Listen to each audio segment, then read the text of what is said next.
এই গ্যাপটা যদি আমরা সামাজিকভাবে কাভার আপ করে নিই, এটা মনে হয় সম্ভব। আমি কথা বললে অনেক কথা বলা যাবে, এই জন্য আমি শেষ করছি। তবে প্রবাসীদেরকে কিভাবে হেল্প করা যায়, প্রবাসীরা তো যেহেতু রেমিটেন্স দিতে আরো অন্যান্য বিশেষণ আমরা বলি এবং অর্থনীতি সচল রাখেন, এবং এই মুহূর্তে অনেকেই বলে থাকেন এই মুহূর্তে যদি ফরেন কারেন্সি না থাকতো বাংলাদেশের অর্থনীতি কি হতো এই মুহূর্তে।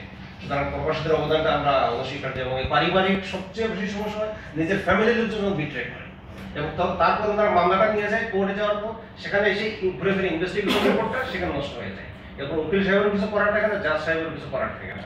এই জায়গাগুলোতে আমরা কিরকম ওদেরকে সহযোগিতা করতে পারি সামাজিকভাবে, পারিবারিকভাবে এবং সম্মিলিতভাবে। সবাইকে ধন্যবাদ। তো এই অবস্থায় এই যে মুস্তাকের যে ব্যাপার, এটা সম্পূর্ণ ইন্টারনেটে বেরিগত। তো এই জিনিসটা তো আপনাদের কাছে আনছে নলেজে, আপনাদের সর্বাত্মক সহযোগিতার আশ্বাস দিয়েছেনও।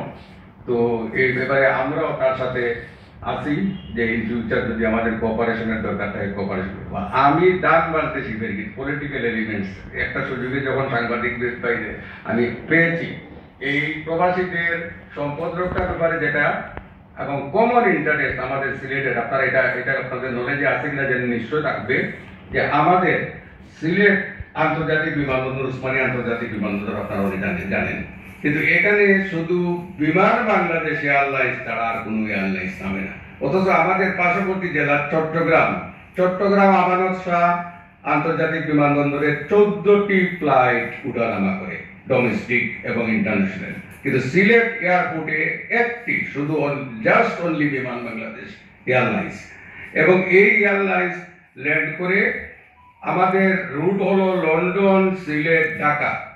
জাস্ট 1 ঘন্টা স্টে করে সিলেটে, লন্ডন, সিলেট, ঢাকা। এই জায়গায় এটা আপনাদের যেহেতু আপনাদের পেয়ে গেছি, তো এটা আমাদের লন্ডন গেলে, আমেরিকা গেলে সবাই আমাদের ধরে ভাই একটা দুরাজভাবে এটা তুলেন।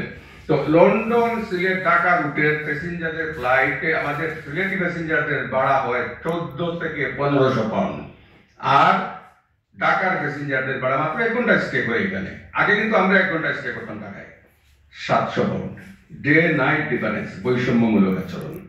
আর আরেকটা হইলে এই যে কার্গো, যে এয়ারলাইন্সে কার্গো আসে, এই কার্গো কিন্তু এই সিলেটে খালাস করা হয় না। এটা আপনাদের নলেজে আছে কিনা জানি না, আমি আপনাদের নলেজে দিলাম। হ্যাঁ, 20%। এই কার্গোটা সরাসরি চলে যায় প্যাসেঞ্জার নামায় ঢাকায়, ওইখানে কাস্টমস করার পরে আফটার 2 or 3 days এটা বাই ট্রাক সিলেটে আবার আসে। তো এখানে অনেক পচনশীল মাল নষ্ট হয়ে যায়। তো ওইটা আপনারা একটু দেখবেন, খেয়াল করবেন। এটা কিন্তু প্রবাসীদের, শুধু প্রবাসী না, আমরা তো সিলেটের ম্যাক্সিমাম শুধু লন্ডন না, ওয়ার্ল্ডের বিভিন্ন জায়গায় সিলেটি প্রবাসীরা আমরা কিন্তু বঞ্চিত হই। এই ব্যাপারে আপনাদের কাইন্ড কনসিডারেশন আশা করি। Thank you very much.